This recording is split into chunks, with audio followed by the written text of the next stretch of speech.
नमस्कार दोस्तों, मैं विनय शर्मा अपने चैनल में आप सभी का बहुत बहुत स्वागत करता हूं और आशा करता हूं कि आप सब स्वस्थ होंगे, मस्त होंगे। दोस्तों, अप्रैल महीना वृश्चिक राशि या वृश्चिक लग्न वालों के लिए राशिफल।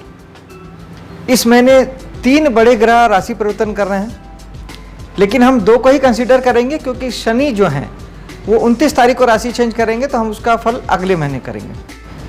बृहस्पति 9 तारीख को राशि बदल के मीन राशि में आ गए हैं दोस्तों, और आपकी कुंडली में मीन राशि पड़ती है पंचम भाव में, यानी बृहस्पति आपके पंचम भाव में आ गए हैं और वहाँ से नवम दृष्टि से आपके लग्न को देख रहे हैं, जो कि आपका सेहत है, आपका व्यक्तित्व है, आपका विजन है, आपका ओवरऑल फल है। क्योंकि कुंडली के जो भी बातें हैं, जो भी भाव हैं, वहाँ के जो भी फल हैं, वो सब आपके अकॉर्डिंग है, यानी आपके लिए हैं। इसलिए लग्न बहुत महत्वपूर्ण हो जाता है दोस्तों, क्योंकि लग्न आपके ओवरऑल व्यक्तित्व को दिखाता है। लग्न में बृहस्पति ये बताते हैं कि पहले तो बृहस्पति की दृष्टि शुभ मानी गई है, क्योंकि बृहस्पति बेसिकली शुभ ग्रह है, सात्विक ग्रह हैं, धर्म कर्म के ग्रह हैं, विजडम के ग्रह हैं, यानी भाग्य के ग्रह हैं, डिवाइन ब्लेसिंग्स के ग्रह हैं, यानी ईश्वरीय मदद की जो बात होती है उसके ग्रह बृहस्पति हैं। तो निश्चित तौर पे बृहस्पति जहाँ देखते हैं वहाँ इन सारी चीज़ों को तो देते ही देते हैं, यानी आपके ओवरऑल व्यक्तित्व को, आपको, आपके वजूद को डिवाइन ब्लेसिंग्स मिलेगी, भाग्य बढ़ेगा, शुभता बढ़ेगी, शुभ विचार आएंगे। बृहस्पति सात्विक ग्रह हैं, कहीं ना कहीं आपको धर्म कर्म से जोड़ेंगे, आप ज़्यादा धार्मिक हो जाएंगे, मंदिर वगैरह आप ज़्यादा जाने लगेंगे, और नहीं भी जाते हैं तो जाने लगिएगा, क्योंकि ग्रह जो चाहते हैं हमें वो करना चाहिए, इससे ग्रह खुश होते हैं। और दूसरी बात, चूँकि लग्न में बृहस्पति देख रहे हैं और बृहस्पति जहाँ देखते हैं वहाँ के फल को वो बढ़ा देते हैं। बेसिक बृहस्पति का ये है कि वो जहाँ देखते हैं वहाँ के फल को कई गुना बढ़ा देते हैं। तो अब लग्न में क्या बढ़ने वाला है?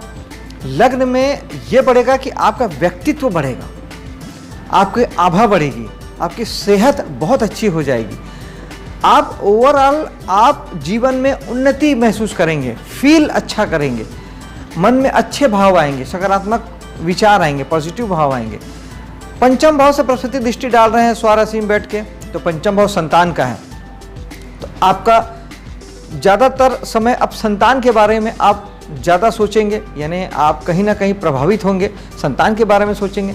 पंचम भाव मनोरंजन जगत है, आप अगर वहाँ से मनोरंजन के साधनों से जुड़ते हैं तो उस पर आपका ज़्यादा फोकस हो सकता है। आप अगर मनोरंजन के जगत का व्यवसाय करते हैं या आप वहाँ जॉब करते हैं, कुछ भी ऐसा काम करते हैं जो मनोरंजन जगत से जुड़ा हुआ है, जैसे कि फिल्मी दुनिया है, टीवी सीरियल है, और किसी भी प्रकार के आप जो मनोरंजन दिया जाता है, बच्चों से रिलेटेड कोई मनोरंजन का चीज़ है, तो आपका वो काम से आप ज़्यादा फोकस करेंगे, आपको काम ज़्यादा प्रभावित करेगा और आपको ध्यान खींचेगा। बृहस्पति वहाँ आपका ध्यान ले जाना चाहेंगे।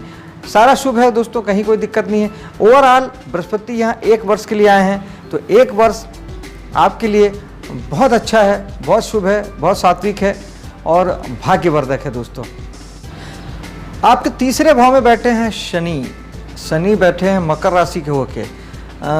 तीसरा भाव होता है आपके साहस का, पराक्रम का, सेल्फ एफर्ट का, कमीशन का, दलाली का, ट्रेवल्स के बिजनेस का, ऑनलाइन आपके व्यापार का, बिजनेस का, ऑनलाइन कनेक्टिविटी का, आपके शौक का, प्राणायाम का, एक्सरसाइज का, मेडिटेशन का, ये सारी जगहों में शनि बैठे हैं। तो पहली बात तो शनि जहाँ बैठते हैं उस भाव को ठीक रखते हैं, क्योंकि बेसिकली शनि दुख के कारक हैं और उनको दुख देना ही है, जहाँ बैठे हैं वहाँ दुख देना है। तो इसलिए वो अपने भाव को मजबूत करते हैं, उन अपनी चीज़ों को और आपको जोड़ते हैं, मजबूत बनाते हैं आपके जीवन में, ताकि वो अपना दुख दे सकें। ये मेरा अपने व्यक्तिगत अनुभव है कि शनि जहाँ बैठे हैं, अगर आप वहाँ की चीज़ों से तटस्थ हो जाते हैं या वहाँ की चीज़ों को अपनी ऊर्जा ज़्यादा आप नहीं देते, तो आपको वहाँ का दुख भी नहीं होता। जितनी बातें मैंने बताई उससे संबंधित अगर आपको किसी बात से दुख, तकलीफ, पीड़ा, परेशानी आपको हो रही है, तो आप शनि का उपाय कर सकते हैं। शनि के लिए हनुमान जी के साधना बहुत अच्छा उपाय है। ओम शनिचराय नमः 108 बार 1 माला का जाप भी बहुत अच्छा है। नीचे तबके के जो मजदूर क्लास लोग होते हैं, जो आपके घरों में काम करते हैं, उनकी सेवा करना, उन्हें दुख तकलीफ ना देना भी एक बहुत अच्छा उपाय है। और सबसे बेस्ट उपाय होता है किसी भी ग्रह का वस्तुओं का दान देना। तो शनि की सरसों की तेल शनि की कारक चीज़ है, उसका आप दान कर सकते हैं। और बेहतर होगा कि आप शनि की मूर्ति पे शनि मंदिर में जाके शनिवार के दिन अगर आप तेल चढ़ाते हैं तो ये बेस्ट उपाय है। इससे शनि बहुत जल्दी ठीक होते हैं और बिल्कुल भी तकलीफ आपको नहीं देते।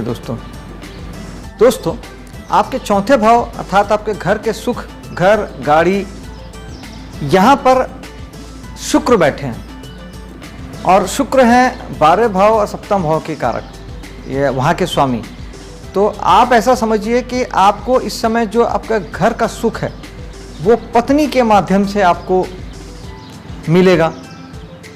12वें भाव से अगर आप जुड़कर कोई काम करते हैं, आपका विदेश से कोई व्यापार है, आयात निर्यात का कोई बिजनेस है, विदेशी कंपनी से आप जुड़े हैं, यूट्यूब, फेसबुक, इंस्टाग्राम वगैरह पे आप प्रोफेशनली अगर काम कर रहे हैं, तो निश्चित तौर पे आपको वहाँ से बहुत सुख की प्राप्ति होगी, लग्जरी की प्राप्ति होगी और आप बहुत शुक्र धन के कारण, नैसर्गिक धन के कारक भी शुक्र हैं, तो धन की प्राप्ति भी हो सकती है और उनके माध्यम से आपका मकान, गाड़ी और घर का सुख और आपका कुटुंब जो है वो भी, आपका जो व्यक्तिगत कुटुंब है वो भी आपका चौथा भाव है।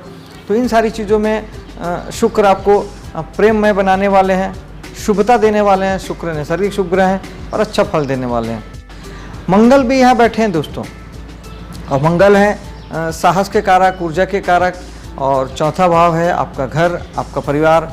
तो आपकी जो साहस है, आपकी जो ऊर्जा है, आपका जो एक्टिवेशन है, मंगल कार्मिक ऊर्जा दोस्तों, यानी आपको चलाना, दौड़ाना, ये मंगल है। आपको किसी चीज़ को एक्शन में लाना, एक्शन मंगल है। तो आप निश्चित तौर पे घर, परिवार, गाड़ी, मकान, इन सब के लिए आप एक्शन में आ जाने वाले हैं इस महीने। दोस्तों मैंने आपको बताया कि बृहस्पति इस महीने की 9 तारीख को राशि परिवर्तन करके मीन राशि में आ जाएंगे और चूँकि बड़े ग्रह 1 महीने पहले अपना फल देने लगते हैं, तो यानी बृहस्पति का फल भी आपको वहाँ के शुरू से ही मिलने लगेगा। तो पंचम भाव में स्थित बृहस्पति आपको संतान के लिए बहुत शुभ हो जाएंगे।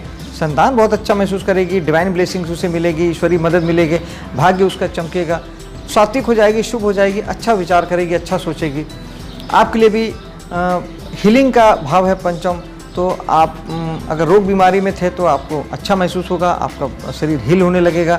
और मनोरंजन उद्योग से आप जुड़ सकते हैं, मनोरंजन के किसी माध्यम से आप जुड़ सकते हैं। पंचम भाव शिक्षा का है, तो आप शिक्षा में अगर जुड़ना चाहें, कुछ नया सीखना चाहें, विशेष तौर पे चूँकि बृहस्पति धर्म कर्म के कारक ग्रह हैं, तो धार्मिक रूप से आप कुछ सीखना चाहें, कुछ धर्म कर्म को लेकर कुछ सीखना चाहें तो बहुत अच्छा समय है।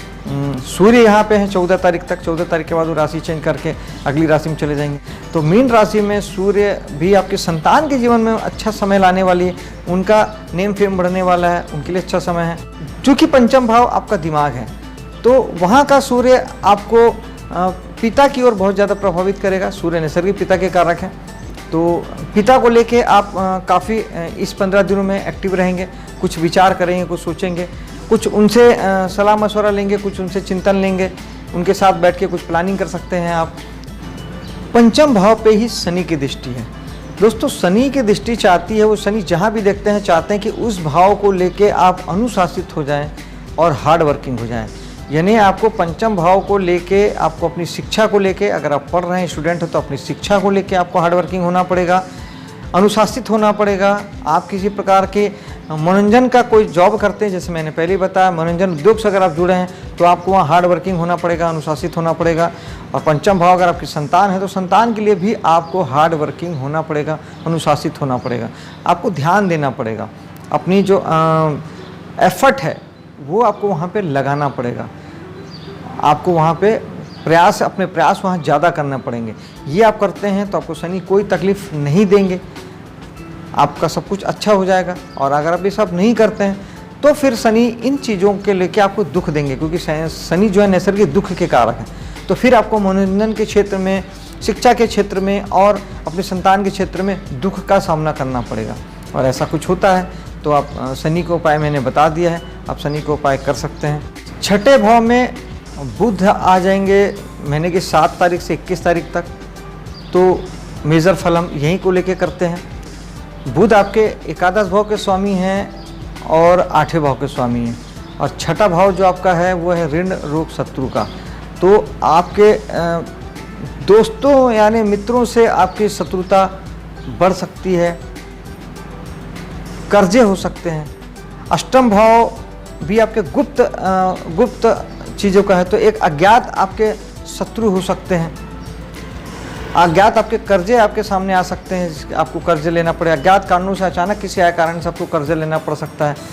और बुध चूँकि वैसे भी युवा ग्रह हैं, बहुत त्वरित के कारक ग्रह हैं, तो बहुत तुरंत रिजल्ट देते हैं। तो आप बुध के लिए बेहतर है कि कुछ उपाय आप कर लें।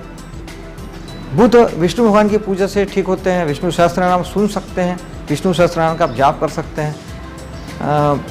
बुध के लिए ओम बुधाय नमः 108 बार एक माला का जाप कर सकते हैं। और हरी मूंग की जो दाल होती है, खड़ी छिलके वाली हरी मूंग की दाल है, उसका आप दान बुधवार को कर सकते हैं, या फिर मंगलवार को पानी में भिगा के अपने सिरहाने रख के आप बुधवार के दिन आप उसको पक्षियों को भी खिला भी सकते हैं। ये बुध के लिए अच्छा उपाय है। देखिए दोस्तों, मैं हर भाव में हर ग्रह के उपाय बताता चलता हूँ, इसका मतलब ये नहीं है कि आपको सारे उपाय करने हैं। जिन बातों से आपको प्रॉब्लम आ रही है, जो बात प्रॉब्लम आपको दिखाई दे रही है, सिर्फ उनका उपाय करना है, क्योंकि सबको सब फल नहीं आएंगे। क्योंकि गोचर का इफेक्ट हमेशा आपकी कुंडली के बाद आता है, यानी आपकी कुंडली जो फल दे रही है वो मेजर है। कुंडली में अगर अच्छा फल है तो उस अच्छे फल को ये बढ़ा देगा, कुंडली बुरे फल है तो उस बुरे फल को बढ़ा देगा। सेपरेटली गोचर फल नहीं दे सकता हो, देता वो आपकी कुंडली के आधार पर ही फल। आपकी कुंडली में महादशा अंतरदशा जो फल दिखा रही है उसी को ये पूर्णता में पहुंचाते हैं, उसको कंप्लीट करते हैं। वो फल आपके घटना में आता है, वो फल कंप्लीट होता है। तो गोचर का फल ये होता है दोस्तों। तो ज़रूरी नहीं कि आपको सभी चीज़ों का आपके हमेशा ही आपको तकलीफ आए, ये प्रॉब्लम है। मेरा काम है बताना, मैं आपको सब ग्रहों के उपाय बताता हूँ। आपको जो है जिस भाव से प्रॉब्लम आ रही है, जिन बातों की प्रॉब्लम आ रही है, आप उसका उपाय कर लीजिएगा। सप्तम भाव में मंगल की दृष्टि है चौथे भाव से। मंगल है गुस्से के कारक, लड़ाई झगड़े के कारक। तो आप इस बात को देखिएगा कि आप पार्टनर, जीवन साथी और बिजनेस की जगह पे आपके इस तरह के भाव उत्पन्न ना हो। अपने साहस को कंट्रोल में रखिएगा। अगर ऐसा कुछ होता है, अगर ऐसी कोई तकलीफ आती है इस महीने में, इस तरह की बातें, तो मंगल के लिए हनुमान जी की साधना सबसे बेस्ट उपाय है। सुंदरकांड का पाठ, बजरंग बाण का पाठ, हनुमान अष्टक, इस तरह की पूजा से आप मंगल को शांत कर सकते हैं। ध्यान भी कर सकते हैं। ध्यान आपके कर्म क्षेत्र की बात करते हैं। आपके कर्म क्षेत्र में दशम भाव में शुक्र मंगल की दृष्टि पड़ रही चौथे भाव से, तो निश्चित तौर पे आपका काम धाम बढ़ेगा। शुक्र शुभ ग्रह हैं, सात्विक ग्रह हैं, तो वो आपके काम भाव में सुंदरता लाएंगे। आपके कर्म क्षेत्र में आप चाहे नौकरी करते हो, बिजनेस करते हो, वहाँ पर आपकी लग्जरी थोड़ी सी बढ़ेगी। शुक्र हैं तो वैभव के समान वहाँ पे ज़्यादा आएंगे। कुछ आप उसमें सुंदरता ऐड कर सकते हैं, कुछ वैभव, कुछ सामान आप खरीद सकते हैं, कुछ लग्जरी उसमें आप ऐड कर सकते हैं। मंगल आपके कर्म क्षेत्र में आपको साहस देने वाले हैं, ऊर्जा देने वाले हैं, एनर्जी देने वाले हैं, एक्शन देने वाले हैं। बस ये एक्शन आप अपने कर्मों में लगाइएगा, लड़ने झगड़ने में और गुस्सा होने में ये नहीं लगाइएगा। अगर ऐसा होता है तो मैंने उपाय पहले ही बता दिया है मंगल का, और नहीं तो ये आपको आगे बढ़ाएंगे, जीवन में आप उन्नति करेंगे, आपका एक्शन बढ़ेगा, काम धाम बढ़ेगा और अच्छा होगा। आपके एकादश भाव में यानी लाभ के भाव में 3 ग्रहों की दृष्टि है, तो ये तो तय है दोस्तों कि इस महीने भरपूर आपको लाभ होने वाला है। एकादश भाव समाज का होता है, सोसाइटी का होता है, दोस्तों यारों का होता है, सोशल मीडिया का होता है, बड़े भाई बहनों का होता है। तो इन सारी चीज़ों में आपको पंचम भाव से सूर्य और बृहस्पति की दृष्टि पड़ रही है, तो आपको सब बढ़ेगा। बृहस्पति जहाँ देखते हैं वहाँ के फल को बढ़ा देते हैं, तो यकीन मानिए कि आपका लाभ बढ़ने वाला है। सोशल मीडिया में आपका क्षेत्र बढ़ने वाला है, दोस्ती यारी आपकी बढ़ने वाली है। कर्म क्षेत्र में आपके ध्वज का कारक है एकादश भाव, तो आपके बैनर बढ़ेगा, बैनर बनेगा। बृहस्पति वहाँ पे शुभता के साथ में उसको बहुत बढ़ा देने वाले हैं। संतान से आपको लाभ हो सकता है, शेयर मार्केट से आपको लाभ हो सकता है, क्योंकि बृहस्पति की दृष्टि है और बृहस्पति तो सिर्फ बढ़ाने में यकीन करते हैं दोस्तों। सूर्य हैं, नेम फेम बढ़ाएंगे आपका समाज में, सोसाइटी में, सोशल मीडिया में, दोस्तों यारों में आपकी प्रसिद्धि बढ़ेगी, मान सम्मान बढ़ेगा, आपका प्रभाव बढ़ेगा, क्योंकि सूर्य प्रभाव के भी कारक हैं। धन से धन बढ़ेगा, यानी धन के इन्वेस्टमेंट से आप कहीं इन्वेस्ट करते हैं, पैसे को लगाते हैं, तो पैसे से जो पैसे बनाने वाली चीज़ें हैं, एक तो होता है कि हम काम करके मेहनत करके पैसा बनाते हैं, और एक होता है कि पैसा आपके लिए काम करता है। पैसे को इन्वेस्ट करते हैं, चाहे एफडी में करते हैं, चाहे शेयर में लगाते हैं, चाहे कहीं और लगाते हैं, प्रॉपर्टी में लगाते हैं, कहीं भी लगाते हैं आप, तो आपके पैसे से पैसा बनेगा। बैंकिंग से आपको लाभ हो सकता है, बैंकिंग से आपको प्रॉफिट होगा, और आपको आपके कर्म से भी आपको इस समय में कर्म क्षेत्र में भी आपको कुछ ना कुछ बेनिफिट्स होंगे, लाभ होंगे इस समय में, क्योंकि सूर्य जो है वो दसम भाव के स्वामी होकर आपके पंचम भाव में बैठे हैं। तो इसका मतलब है कि आपके कर्म क्षेत्र से भी आपको लाभ होना तय है, और आपके कर्म क्षेत्र में भी आपके समाज, सोसाइटी, दोस्त यार, मित्र, इन सब का आपका नेम फेम जाएगा, आपका बिजनेस, व्यापार का, आपके काम धाम का भी गुडविल बढ़ेगी, और आपका प्रभाव क्षेत्र बढ़ेगा। दोस्तों इस महीने राहु केतु 10 तारीख को राशि चेंज कर लेंगे, और राहु केतु वक्री चलते हैं तो वो अपनी जहाँ थे उस राशि से पीछे आ जाएंगे। केतु आ जाएंगे तुला राशि में, राहु आ जाएंगे मेष राशि पे। मैंने राहु केतु का सेपरेट वीडियो बनाया हुआ है, आप उसे देख सकते हैं, उसे देखिएगा, ज़्यादा अच्छा आपको लगेगा। यहाँ मैं आपको शॉर्टकट में ब्रीफ कर देता हूँ। राहु इस महीने शुरू से ही आपको फल देना शुरू कर देंगे, आएंगे वैसे 10 तारीख को आपके छठे भाव में। तो राहु आपके छठे भाव में आएंगे तो आपके छठे भाव के ऋण, रोग, शत्रु वाले मैटर को बढ़ाएंगे। अगर आप छठे भाव के काम नहीं करते हैं तो, अगर आप छठे भाव के काम करते हैं, जैसे कि आप डॉक्टर हैं, वकील हैं, आप फाइनेंस का काम करते हैं, नौकरी करते हैं, जॉब करते हैं, किसी प्रकार की सेवा देते हैं, सेवा के जॉब से जुड़े हैं, कंसल्टेंसी देते हैं, मैकेनिकल किसी प्रकार की सेवा आप देते हैं, तो भी इन सब कामों में राहु का काम है डिस्टर्ब करना, बेचैन करना, परेशान करना, मेंटल करना। 18 महीने के लिए राहु आए हैं, आपको डिस्टर्ब करेंगे, आपको परेशान करेंगे, कार्यों में रुकावट बाधा लाएंगे, और आपको किसी एक चीज़ के पीछे, जो चीज़ है नहीं, जो है उसको छोड़ के जो नहीं है उसके पीछे आपको भगाएंगे। हो सकता है ऋण रोग शत्रु के लिए राहु अनैतिकता के कारक है, आपको अनैतिक बना के आपको ऋण रोग शत्रुता की ओर आगे बढ़ाएंगे। आपको अगर दिमाग में शत्रुता आएगी, हालांकि छठे भाव में पापी ग्रह शुभ फल देते हैं, राहु छठे भाव में फल शुभ देंगे, शत्रु से जीत दिलाएंगे, लेकिन शत्रुता के लिए प्रेरित भी करेंगे, ऋण के लिए प्रेरित करेंगे। तो राहु के लिए अच्छा उपाय ये होगा दोस्तों, बचने के लिए, कि आप राहु का उपाय करें। मेडिटेशन राहु के लिए सबसे बेस्ट उपाय होता है। राहु मेडिटेशन से बढ़िया कोई उपाय नहीं है, क्योंकि राहु भ्रम है, राहु इल्यूजन है, तो उसको जो है वो आपका मेडिटेशन क्लियर करता है, आपको सब कुछ साफ साफ दिखाता है। और राहु के लिए ओम रावी नमा 1 माला आप जाप कर सकते हैं। राहु के लिए आप सरस्वती माता की पूजा भी कर सकते हैं, उससे भी राहु ठीक होते हैं। और दूसरा राहु के लिए सबसे बढ़िया उपाय है, अगर दान के रूप में देखें तो एक सूखा नारियल हर महीने की अमावस्या को बहते जल में बहाना राहु के लिए बेस्ट उपाय है। और आप चाहें तो इसे उपाय को बढ़ाना चाहते हैं तो हर महीने की हर शनिवार को भी आप इस उपाय को कर सकते हैं। अब बहता जल अगर आपके घर के आसपास नहीं है तो आप शंकर भगवान के मंदिर पे भी नारियल चढ़ा के आप इस उपाय को कर सकते हैं दोस्तों। इससे राहु काफ़ी हद तक ठीक हो जाते हैं। और मेडिटेशन जरूर करिएगा, राहु केतु के लिए ये बेस्ट उपाय है। और केतु बैठे हुए हैं आपके 12वें भाव में, यानी खर्च के भाव में, लेकिन केतु विरक्ति पैदा करते हैं, डिटेस्ट करते हैं, तो आपको 12वें भाव से संबंधित चीज़ों में केतु विरक्ति देंगे। अगर आपका 12वें भाव से संबंधित बिजनेस करते हैं आप, विदेश से आपका संबंध है, रिलेशन है, विदेशी कंपनी से जुड़े हैं, विदेशी इनकम आपका है, इस तरीके का कोई चीज़ है, तो फिर यहाँ केतु आपको वहाँ से विरक्ति पैदा करेंगे, आपको वहाँ से अलगाव की भावना पैदा करेंगे, आपको काम को राहु केतु सिर्फ चलाते हैं, विचार नहीं है, लेकिन केतु मोक्ष के कारक हैं। और मोक्ष मुक्ति कब होती है? जब आदमी चीज़ों से डिटैच होता है, लगाव रहित होता है, तो आप वहाँ से केतु हटाता है चीज़ों से। तो केतु के लिए उपाय बहुत ज़रूरी है। केतु के लिए आप गणेश जी की पूजा कर सकते हैं देवता के रूप में। ओम केतुए नमः आप मंत्र जाप कर सकते हैं। केतु का दान होता है दोस्तों, 2 स्वाद के जो फल होते हैं, खट्टे मीठे स्वाद के जो भी फल होते हैं वो सब केतु के आ जाते हैं। नींबू है, पाइनएप्पल है, ये आप किसी गरीब को भी दे सकते हैं, मंदिर में भी दे सकते हैं। और मेडिटेशन तो सबसे बेस्ट उपाय है दोस्तों केतु के लिए। राहु केतु दोनों के लिए ही मेडिटेशन बेस्ट उपाय है। मेडिटेशन करते हैं तो भी इससे केतु ठीक हो जाते हैं। कंबल केतु की कारक चीज़ें हैं, खासतौर पे चेक्स जो होते हैं, काला सफ़ेद रंग का जो चेक्स होते हैं, तो चेक प्रिंट के आप रुमाल या छोटा मोटा कपड़ा टॉवल भी आप दान कर सकते हैं, उससे भी केतु ठीक हो जाते हैं चेक प्रिंट से। मल्टी कलर जो भी होता है वो भी केतु की चीज़ें होती हैं।